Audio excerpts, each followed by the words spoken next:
important 2 mark. A is a reddish brown metal, combines with O2 at less than 1370 K, give B, and at greater than 1370 Kelvin gives C. A அப்படின்னா which is red in color, find A, B, C அப்படின்னு கேட்டிருக்காங்க. இந்த கொஷினோட meaning என்னென்னா, ஏங்கிறது ஒரு reddish brown metal.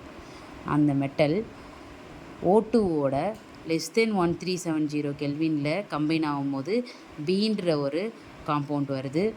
அதே மாதிரி அதே மெட்டல் O2ஓட கிரேட்டர் தென் 1370 அந்த கெல்வினில் வந்து வெப்பப்படுத்தும் போது கிவ்ஸ் சின்ற காம்பவுண்ட் வந்து கிடைக்குது. இப்போனா ஏபிசி என்னன்னு கேட்டிருக்காங்க.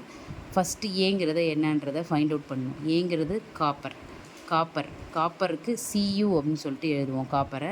அந்த சியுவை பற்றி தான் நம்ம இப்போ இந்த ரியாக்ஷனில் பார்க்க போகிறோம். சியு வந்து O2ஓட லெஸ் தென் 1370 கெல்வினில் சேரும் போது என்ன கிடைக்கிது? 2CuO. 2Cu ப்ளஸ் O2 ரெண்டும் கம்பைன் ஆனால் 2CuO. இங்கே நம்ம முன்னாடி சொல்லியிருக்கேன், ஒரு காம்பவுண்டுக்கு முன்னாடி 2 போட்டாங்கன்னா அதில் இருக்கிற அத்தனை எலமெண்ட்டுக்கும் அது போகும். இந்த 2 வந்து காப்பருக்கும் பொருந்தும், ஆக்சிஜனுக்கும் பொருந்தும். அப்போ இங்கேயும் 2 காப்பர் இருந்து, இங்கேயும் 2 காப்பர் இருக்குது, இங்கேயும் 2 ஆக்சிஜன் இருக்குது, இங்கேயும் 2 ஆக்சிஜனாக இப்போ ஆயிடுச்சு.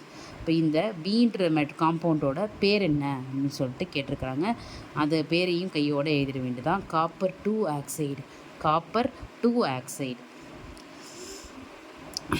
நெக்ஸ்ட்டு அதே சியு, அதே காப்பர் கிரேட்டர் தென் 1370 கெல்வினில் வெப்பப்படுத்தும் போது அதே காப்பர் வந்து அதிகமான ஹீட்டில் வந்து நம்ம ஹீட் பண்ண போகிறோம். அதனால் நம்ம என்ன பண்ணுறோம், போன தடவை 2CU எடுத்தோமா, அதேமாரி டபுள் மடங்கு 4CU எடுத்துக்கிறோம். ஏன்னா அதிகமான ஹீட்டுக்கு தாங்கணும்ல, அதனால் நிறைய குவான்டிட்டி எடுத்துக்கிறோம்.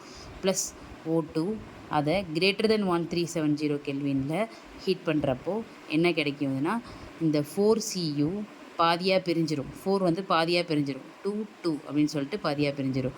2Cu2O. இந்த ஈக்குவேஷனை நல்லா வந்து திரும்ப இந்த வீடியோவை பார்த்தீங்கன்னா ஈக்குவேஷன் உங்களுக்கு நல்லாவே மனப்பாடம் ஆகிடும்.